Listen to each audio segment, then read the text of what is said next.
Come with me if you want to live. Welcome to Watch Mojo. And today we're counting down our picks for the movie series that have lost their mojo.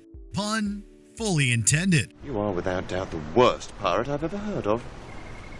But you have heard of me. We aren't saying these franchises are horrible or anything, just that they aren't as consistently great as we'd like. Number 10, the Alien franchise. This is Ripley, last survivor of the Nostromo. Signing off. In 1979, Ellen Ripley became the last survivor of the Nostromo, and horror hasn't been the same since. Somehow, they captured lightning in a bottle again with the sequel Aliens, but that's where the luck ran out. Apparently, there's only so many times you can see Sigourney Weaver fight a xenomorph before it gets stale. A lesson the franchise learned the hard way with Alien 3 and Resurrection. So, what did you do? I died. For what it's worth, original director Ridley Scott tried to get things back on track with a creative pivot for Prometheus and Alien Covenant, but based on the poor financial returns, it's clear that most of the series' audience went with Ripley. When one note is off, it eventually destroys the whole symphony, David. Number 9, the Hangover franchise. It is your fault! All I wanted was a bachelor brunch! A joke is never as funny the second time around, let alone the third. But that didn't stop The Hangover from trying. Even though it built upon one of the greatest comedies of the generation, the highly anticipated sequel came out to very middling reactions. And that's putting it nicely. I'm sorry, we're just having a bad day. Oh, you're having a bad day? Did you die? Still, it fared better than The Hangover Part 3, a movie that's as loud and annoying as an actual hangover. Side by side, you can practically see as the franchise devolves into a nonsensical cash grab. If you don't believe us, just take a look at the critic scores. For the sake of their dignity, fingers crossed, these guys lay off the booze for a while. You just saw a man get murdered. Your brother-in-law is kidnapped. You sure there's nothing worse? Number 8, the Paranormal Activity franchise.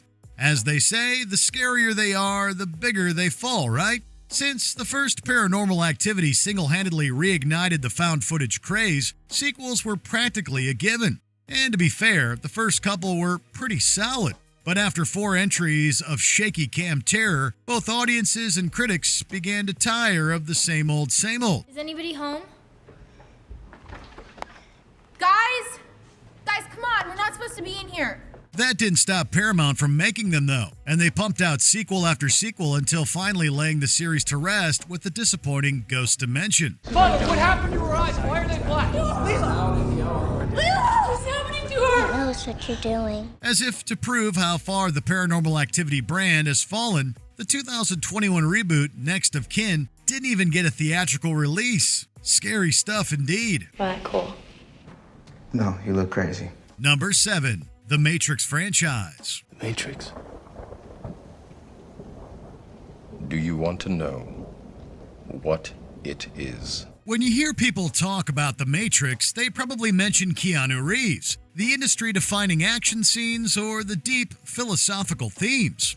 Odds are they won't bring up the sequels, and there's a good reason for that. While Reloaded and Revolutions definitely have their fans, many agree they're a noticeable step down from the original. In fact, they were so divisive, the series wouldn't get another crack at the big screen for almost 20 years. You haven't answered my question. Quite right. However, despite its name, The Matrix Resurrections couldn't bring the series back to life. Whether they took the red pill or the blue one, it's obvious that the Matrix sequels have left a bad taste in everyone's mouth. Desire and fear, baby. Just give the people what they want, right? Number 6, the Jaws franchise. You're gonna need a bigger boat. Just when you thought it was safe to go back to the theaters, this shark decided to swim back for round 2.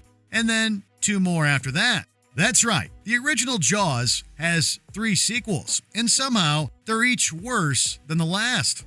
Jaws 2 was too safe, Jaws 3D was too bold, and by the time Jaws the Revenge came around, no one cared anymore. Least of all, audiences. I don't know why we're even talking about this. This is so silly. Each sequel earned less at the box office than the one before, with the 4th film failing to earn even 15% of the first film's gross. we'd bet this shark won't be swimming again for a long time. And honestly, that's probably for the best. You gonna be okay? Yeah. Okay.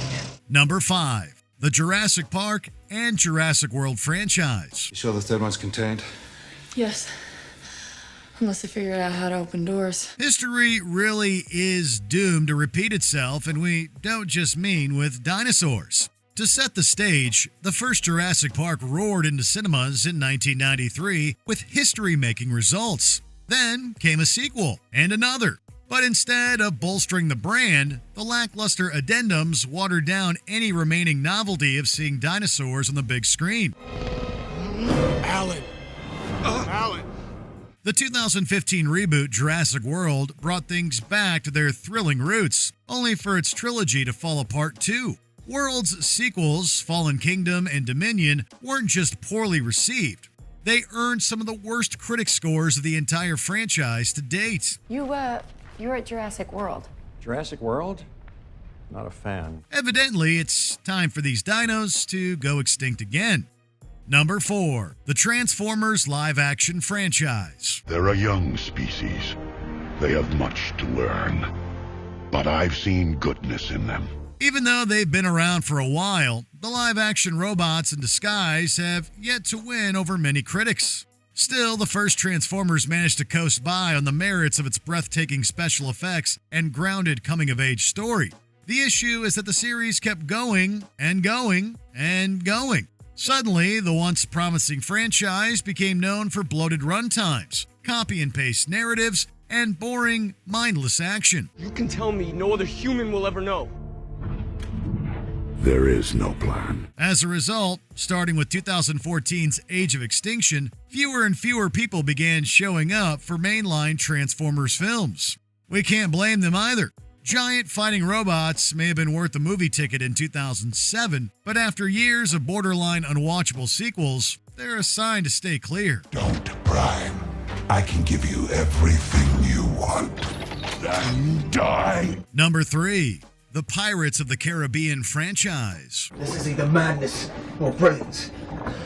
It's remarkable how often those two traits coincide. Back in 2003, these pirates set sail for gold and found a whole film series instead. Unfortunately, their successive voyages haven't been quite as prolific. While the original trilogy sailed through some choppy waters, Pirates didn't fully capsize until On Stranger Tides. You know that feeling you get sometimes when you're standing in a high place? Sudden urge to jump? I don't have it. There, they abandoned co-leads Will and Elizabeth, doubled down on Jack Sparrow, and turned in an overly silly sequel that left the whole franchise in need of a life raft. Somehow, 2017's Dead Men Tell No Tales performed even worse, seemingly sinking the series for good. I'm not looking for trouble. What a horrible way to live. By now, audiences have been burned so many times, it's hard to say if even the tease of Will and Elizabeth's return can bring them back. Number 2. The Indiana Jones franchise. What's his name? Henry Jones Jr. Like Indiana. After over 40 years of adventuring, we wouldn't blame Indy if he wanted to retire already, especially since most of his audience already has. Don't get us wrong, Raiders of the Lost Ark is an untouchable classic, but even the series' most diehard fans would agree that none of the sequels have quite lived up to that high bar. If anything, the modern entries are going in the wrong direction. Brutal couple of years, huh, Charlie? To hammer it home, 2023's Dial of Destiny shaped up to be one of the biggest box office bombs in film history. They can make Indy look young all they want, but it won't bring back an audience that's obviously moved on. This is not an adventure, Sala. Those days have come and gone. Before we continue, be sure to subscribe to our channel and ring the bell to get notified about our latest videos. You have the option to be notified for occasional videos or all of them. If you're on your phone, make sure you go into your settings and switch on notifications. Number 1. The Terminator franchise. Oh, no. No, you shouldn't even exist. I mean, we took out Cyberdyne over 10 years ago. There's Going Out with Grace, and then there's Terminator. And to think it started out so strong. The first two movies are downright legendary, and the second one even has a slew of Oscars to prove it. Sadly, everything after Judgment Day goes from bad to worse. The devil's hands have been busy. What is it? Rise of the Machines, Salvation, Genesis, Dark Fate, you name it, it probably belongs in the scrap heap. Some are certainly more entertaining than others, but the fact of the matter is that none of them lived up to Terminator's genre-defining legacy, or at least what's left of it. These days, it's hard to keep defending a series that has a lot more duds than hits. My past has caught up with me. And I won't be back. What franchise do you think overstayed its welcome? Let us know in the comments below. Hasta la vista, baby. Did you enjoy this video? Check out these other clips from WatchMojo, and be sure to subscribe and ring the bell to be notified about our latest videos.